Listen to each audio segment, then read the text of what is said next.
Stage Door. Hey everybody, this is Joey Jones, and you're listening to the Stage Door Show with Dave Hondel. 5, 4, 3, 2, 1.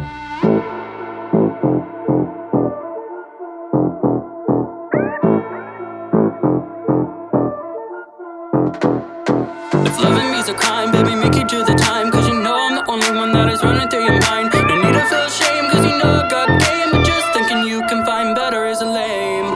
Hey everybody, welcome to the Stage Door. Dave Hondel with you tonight. We've got Joey Jones all the way from El Dorado, Kansas. He's a recording artist and a live performer. How you doing, Joey? Doing great. How about yourself? I am doing great, as much as we can be with the coronavirus going on. How's everything in El Dorado? You guys staying safe out there? So far, so good. You know, the state itself got placed under an order, so everybody's just being advised to stay at home as much as possible. You know, only go out for essentials, but definitely try and stay home. So everybody's doing all right so far. That's great to hear. Just stay safe out there. I got a chance to listen to your debut single, "Got Game," and I got to tell you, man, it's a great single. I know it's your debut single, and it came out recently in February. Tell our listeners about that single and about the message in it. Yeah, well, the single came out on February 1st of this year, and, you know, I've gotten some great response from it, luckily. You know, I was very happy to be able to finally put out something of my own. I see you standing over there just staring with them eyes. But baby, you should know that to me, yeah, that's no surprise. And you should know just how this goes. I'm always the one who's in control. That's just how it goes. I just really wanted to be able to make something that people can relate to and also see themselves in. And I always try to make sure that my songs are relatable. If loving me's a crime, baby, make you do the time. Cause you know I'm the only one that is running through your mind. No need to feel shame, cause you know I got game. But just thinking you can find better is lame.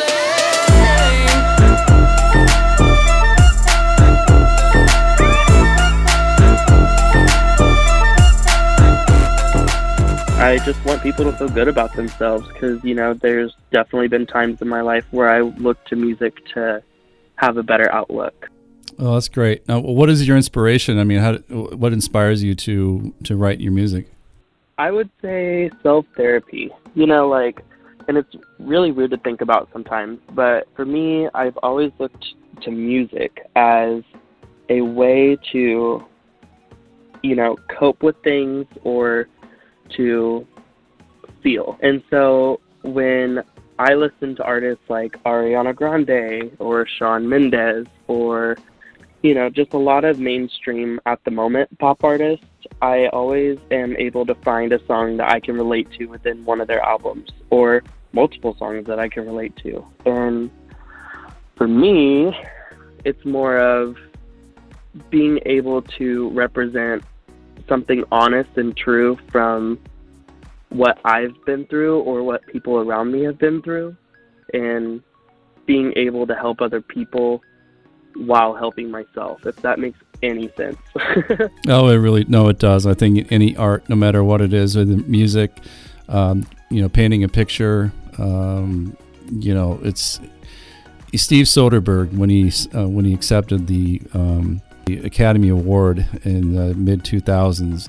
I'll never forget his speech, and his speech was that regardless of what you do, either, you know, whether it's you know, painting a picture, drawing, you know, making music, you know, doing poetry, no matter what it is, you know, creating it's therapeutic, and, you know, just create. It doesn't have to be a major motion picture. It doesn't have to be, you know, Grammy-winning song. Just create something, and I'll never forget that. That's the only thing of all the award shows I've ever watched. I've never forgot that speech. That's the only speech I'll never forget. So, you know, I think it does make sense what you're saying. It is therapeutic, and it is something that I think, you know, that anything you can share with the world that comes from your heart, I think it's priceless. So yeah, definitely agree with that. You know, just the writing of the music, I think it's not even just the performing of it, but the writing would be, I think, therapeutic as well. Agreed. Yes. It's, you know, I write my own stuff, so it's very reflecting on a time when I felt something in that moment is very reassuring that, I made it past that point. I've made it out of that situation, and, I've moved on from it, and I've learned and I've grown from those experiences or situations. And so in order for me to be able to know and have that reassurance from even myself that I've moved on, or that, the people around me that had those experiences had moved on, it's reassuring and it's self-benefiting in that mentality. Do you collaborate with anybody when you write? No. Lyric-wise, I'm a solo lyricist, and I tend to make the melodies for all of my songs. And the only part that is a collaboration is even on Got Game, the track that I have for the actual, instrumental backtracking is from a producer named Isaki, or Ihaki, however you want to pronounce it. It's foreign. He's from Finland. And I had found his track, and I decided, I wanted to release his track in order to perform on it. And, I was really inspired by, I guess, the different sound I had from it was just something that drew me in. And I had already had lyrics written, because what I tend to do is I write out my feelings, and or write out an experience and try and make something out of it to kind of go ahead and get it out of my system.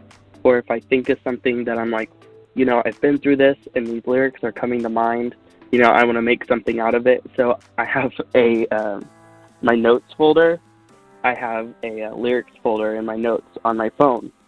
So kind of like I pull a Taylor Swift, and I just, anything I think of that I feel would benefit or work really good in a song, I go ahead and put it in that folder. And it's really cool to be able to put that to other tracks like I did with Isaki's. And I guess in a sense, that kind of collaboration with the way I lease the music from other people, that is, I guess, the only part that would be a collaboration. But, I lease them out and I use them with my lyrics and my melodies. And it just always brings a different, eccentric feel to it. Yeah, no, I love the track and the lyrics both on Got Game, so that was very well done and great collaboration on that as well. You're also working on right now, you're going to have a soon to be coming a release on April 29th for a single called Clout. Why don't you talk about that single? The song itself is an experience that I've went through, but then also I've had a lot of friends go through. And it's pretty much about either trying to have people in your life that either seem to, reach for the attention when they notice you're doing better than you were before and they didn't care then. Anyone that doesn't want to be in your life, it's their loss.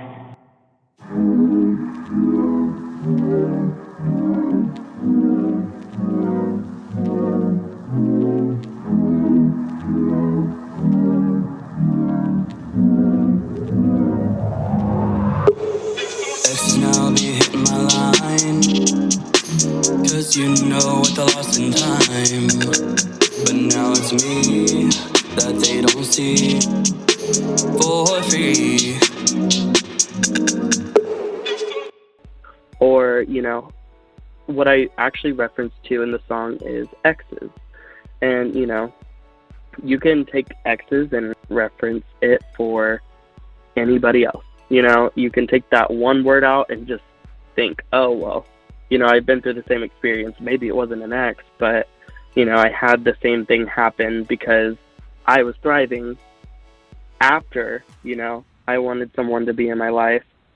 Or, they didn't show interest then, but now that they see I'm doing better, they're like, oh, hey, how are you doing? I hope things are good. I know we haven't talked in a while, and, I've had to shut people down because, I have had people that I used to talk to, or, used to date that realized I'm doing better now than I was when I was talking or with them, and I shut it down because I realized that they were just using me for clout. Yeah. It's a real thing that people go through, unfortunately, but I'm just bold enough to talk about it. Yeah. Well, and then it is hard too, when you have people that, maybe you were friendly with at one time and you don't talk to them anymore, and it's maybe alternative motives that they have coming back into your life. And especially as an artist, I think it's you have to make hard decisions sometimes and you keep certain people away. Otherwise, I think that they might not have the best motives, right? And, I've definitely had to put up a barrier with certain people that, I had those tendencies from before, or, I started feeling like maybe that was their intention now. But, I'm always up for second chances with people, but if I see that it's for their advantage and for a gain of some sort of publicity, then I'm not going to be as forgiving. Yeah, that makes sense. Well, when did you start your journey in music, and when did you start liking, making music, and when did it all start? Well,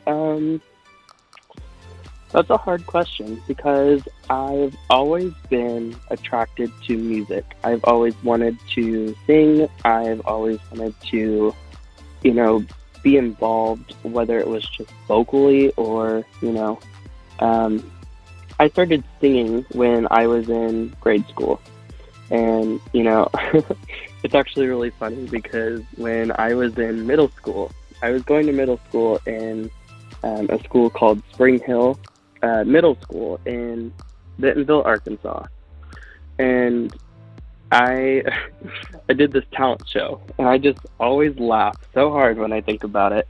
I sang Fireflies by Owl City, and that had people making fun of me for days and weeks and months.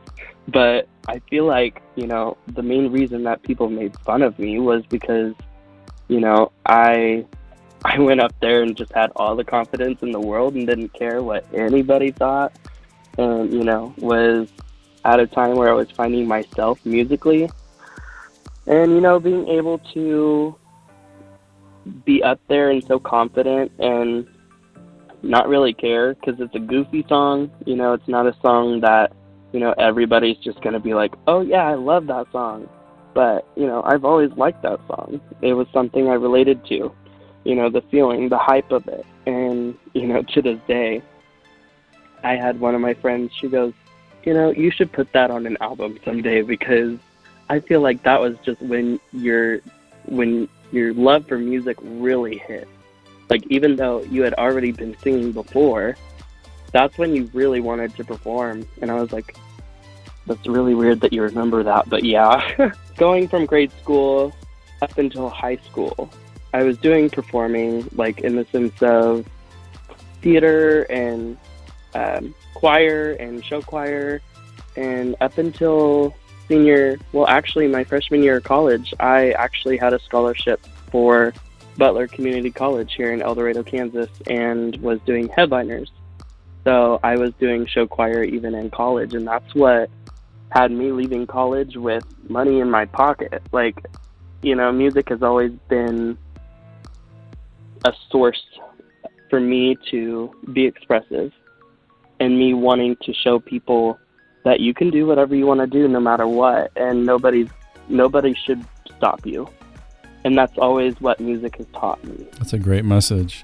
Definitely a great message. So thank you for sharing that. Where do you want to be in a few years down the road? I mean, with your work, you want to stay where you are?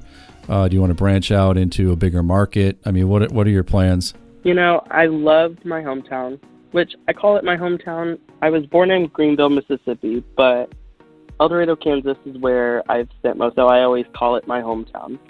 I know a lot of people here, a lot of people know me, and, I just always try to be, kind. And I try to keep a good reputation with people, and, I always try and use music as that reputation as well. not that I don't like it here. It's the fact that I feel like I need to expand myself and I need to grow in other places. And, I've lived in Kansas City. I lived in Fayetteville, Arkansas. I've lived in Oklahoma. And, I did some moving around on my own after college and was a performer at Worlds of Fun and did some modeling in Arkansas. And really just, I'm not exactly sure where I want to go, but I know that I want to be a recording artist. Yeah, I mean, that's the Midwest, and I grew up in Minneapolis, and you speaking of Worlds of Fun, I used to go there a lot. I used to drive down 8 hours to go to Worlds of Fun because I liked it there so much. So it's funny you should mention Worlds of Fun. It was a great park. But in the Midwest, obviously there's a market there as well. But the reason I bring that up is it's just from a marketing standpoint. If you a bigger city, it may be more marketing opportunities for you. But at the same time, there's a lot of people that stay in, the Midwest or smaller markets that flourish there as well. So obviously you have time to think about that. But yeah, and luckily I've had people with good connections out here, and I have had great guidance, and I have been, talking to some media hubs and trying to find more performance opportunities because honestly, like for me, I love live performing. If I could do live performing for a career all my life, I would do it in a heartbeat because for me, it's being able to see, the actual, I guess you can call it change that people feel when they listen to music, or their emotion and expressiveness and willingness to learn from other people as well, or to learn from mistakes that they've had, they hear other people have had, and to know that me or other artists have overcome certain things to where people may run into those and they can refer back to our songs and really get a grasp of that reassurance, because it always goes back to reassurance for me that, you will make it past this point if you just, persevere and you constantly just put yourself in a better headspace. And live performing for me always just has that reassurance, that instant reassurance by looking at someone's face and being able to tell whether they're taking that in or they're just happy to be there and they're happy to listen to music because music is just so expressive. There's nothing like connecting with your audience, correct? I mean, once you connect with them, I think everybody that's ever been on a stage, whether it's singer, performer, maybe on Broadway. I mean, we talked to Broadway friends, and it's like there's an instant connection, like you said, and there's nothing like it in the world. Everybody says the same thing. So I've never experienced that myself, but at the same time, just with people I've been around. When I was performing at Worlds of Fun, I had these sisters who had they were probably anywhere between 7 to 10, and they had their dad bring them to the park every single day that me and my castmates performed, because I did 2 shows 3 times a day, so that was 6 shows a day, 5 days a week. I did 4 shows on the 6th day and only had 1 day off. And that was throughout the entire summer, and I performed outside in layers of clothing. I had these little girls who, it really put a perspective on me, because I had these girls come up to me and tell me, they were like, we love coming to see you perform, and we just see you enjoy it so much. That's what I want to do when I get older. And it honestly put me to tears. I was so thankful that I was able to have that reassurance from even people, younger than me, who are still figuring themselves out and still growing. And that, level of maturity in those girls was amazing. And, they really showed me at my adult age that performing is something that I want to do because I see it helps with growth in people and it inspires them to do great things. Yeah, I mean, just affecting one life is a big deal. Not only affected those two girls, and Lord knows how many other people you've affected as well. And I think that's really why we do what we do. I mean, we want to share our art with other people, but at the same time, we want to do it for the right reasons and be positive with, put a nice message out to the world. And if it affects anybody, it's a success. So, that in itself is amazing. So great job. Yeah, and I want to talk about Sonder. You have an album that you're working on right now, and let's talk about that because I think we want people to get excited about that. So why don't you talk about that? Sonder is an album that I've been working on for probably. I had the concept when I was a senior in high school, and I graduated in 2016. So it's going on 4.5 years now that I've had this concept and that I knew I wanted to make an album that was relatable. And Sonder is the realization that every passerby lives as vivid and complex as a life just like your own. Just like your own. And so for me, again, it always comes back to relatable because I want people to be able to feel what I've said or to feel, the own connection that they've had with my music.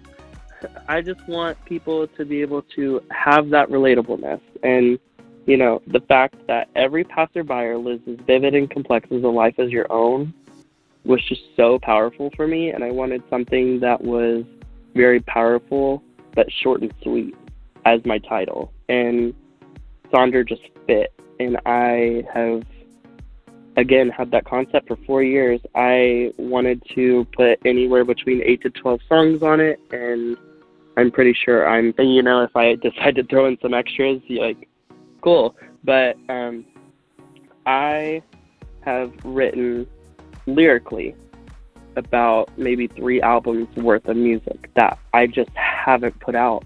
Wow.